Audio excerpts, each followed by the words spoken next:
Starleta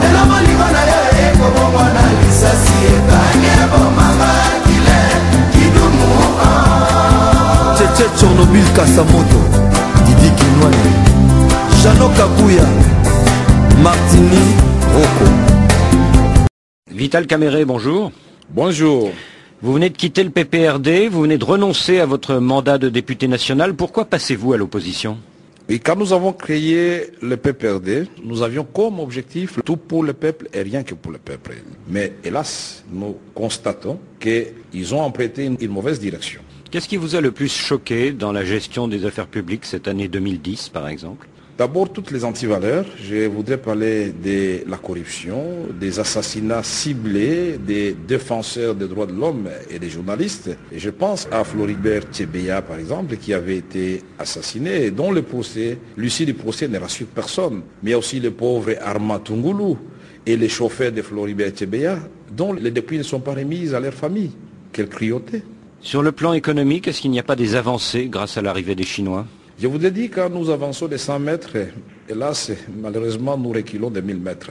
Les Chinois sont arrivés, ils ont fait quelques kilomètres de route. Mais qu'est-ce que nous faisons de nos ressources naturelles qui ont développé le Brésil et d'autres pays? Qu'est-ce qui empêche votre pays de se développer comme le Brésil, justement? L'absence de leadership, je suis très clair. Là, je ne vais pas y aller à les dos de la cuillère. On a installé au niveau du gouvernement un système mafieux. Tout s'est fait dans les circuits parallèles, donc les institutions sont noyautées.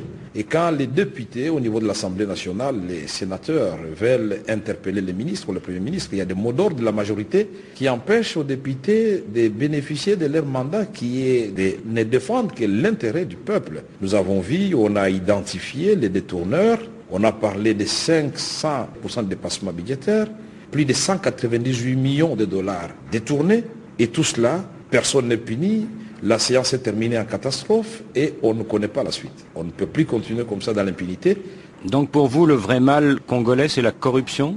Il y a la corruption, il y a l'insécurité, il y a la faim, puisque le plus grand ennemi d'abord des Congolais, c'est que le ventre il est vide. Il y a l'éducation, les écoles sont dans un état de délabrement avancé. Les parents au niveau du secondaire, du primaire, doivent prendre les enseignants en charge. Le système de santé est dépassé. Et nous voulons donc à la fois changer le système, mais aussi il faut avoir une vision pour notre pays, un programme. Le Congo, c'est un pays qui fait rêver, qui peut sortir rapidement de son gouffre comme l'a fait le Brésil. Peut-être qu'il faudra inventer un Lula au Congo, voilà, peut-être qu'il faut faire ça. Vous voudriez être le Lula du Congo de demain, c'est ça? Ça ne me déplairait pas. Alors vous créez l'Union pour la nation congolaise, l'UNC, mais l'électorat congolais est très divisé. En 2006, l'Est a voté Kabila, l'Ouest a voté Bemba. Vous-même qui êtes du Sud Kivu, donc de l'Est, est-ce que vous ne risquez pas d'être piégé par ce vote régionaliste et d'être devancé d'ailleurs dans l'Est par le candidat Kabila? Ce que vous dites est à la fois vrai ou faux. Vrai parce que le vote en Afrique d'une manière générale est sociologique, ça c'est vrai. Mais depuis un certain temps, je crois que les Africains ont compris que malheureusement, ces personnes, quand elles arrivent au pouvoir, elles travaillent pour leur propre ventre. Et la Côte d'Ivoire, le président sortant, Laurent Gbagbo, comptait beaucoup plus sur cette division géopolitique, mais qui lui a joué un sale tour, puisque finalement, les Baoulés ont accepté de voter Ouattara au deuxième tour. Voilà un exemple. Il y a 4 mois, Vital Caméré, vous avez rendu visite à Jean-Pierre Bemba dans sa prison de La Haye aux Pays-Bas. S'il n'est pas libéré d'ici 1 an, espérez-vous que le parti MLC de Jean-Pierre Bemba se range derrière votre éventuelle candidature? Non, je suis allé voir Jean-Pierre Bemba avant tout pour lui exprimer toute ma sympathie, ma compassion et puis ma solidarité.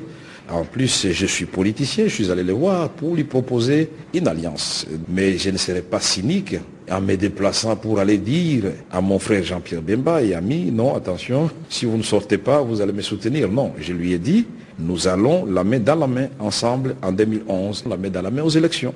Quel est votre meilleur scénario? Une candidature unique de toute l'opposition dès le premier tour ou bien des candidatures séparées de messieurs Bemba, Tshisekedi et vous-même face à Joseph Kabila? Je crois que si nous arrivons à former un triangle que j'appelle le triangle nucléaire, c'est-à-dire Tshisekedi, Bemba, Caméré, ça peut déjà constituer une première phase de la réunification de l'opposition, puisque là nous avons effectivement la répartition géographique, comme vous l'avez si bien dit. Nous aurons donc l'Est, nous aurons le centre et nous aurons l'Ouest. Et ce triangle, le nucléaire, c'est le seul qui peut provoquer l'alternance en 2011 dans une alternative crédible, puisque moi je ne voudrais pas seulement m'opposer pour le plaisir de m'opposer.